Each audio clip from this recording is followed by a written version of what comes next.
Hey guys, want to get some of my first impressions of my SA-8 V2. Now that I've been able to free air it a little bit, check it out, inspect it pretty closely, and just check it all out. I'm really impressed by the overall quality of this thing. I mean, it is absolutely amazing.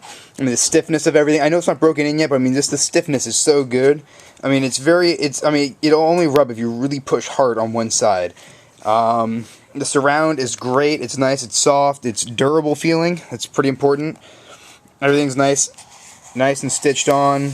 I just love how much engineering and design effort it took to make this thing. Like, this cone isn't a constant radius, or isn't a flat. It's radiused, so it's nice and curved.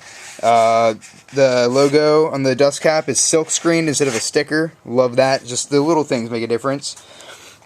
Moving on to the parts that actually matter. If you just look at these terminals, they're each bolted on and isolated individually. That's just great.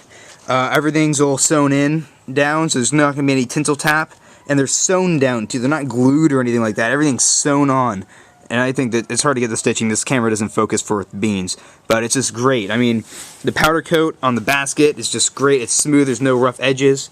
And I love this retainer ring here. It's held down with Allen's instead of being a Phillips, a flathead, or even just glued or stuck on here.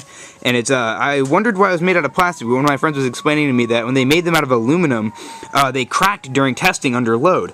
So it turns out the plastic actually handles it better, which I thought was very interesting. But hey, they really took the time to make it right. If you flip it over, this thing's really hard to move around with one hand. Just the finish on the magnet.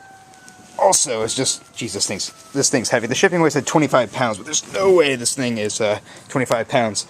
If you get, I use two hands there, sorry about the bad camera work. The finish, it's just such a nice mirrored finish. Everything's so perfect, so smooth. This camera does not do it justice. It's just, you can almost see yourself in it. Actually, you can kind of see myself in there. Hi everybody. It's just great. This is an amazing sub. I can't wait to actually throw it in a box and put some good power to it. Wait till it breaks in and really see what it'll do.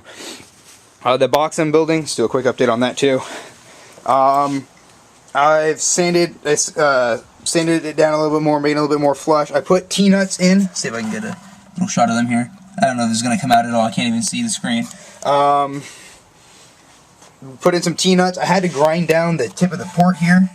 It was hitting the sub when I put it in. I had a feeling that was going to happen, but I tried to see if I can get it to clear. It didn't quite clear, just chopped it off, no big deal.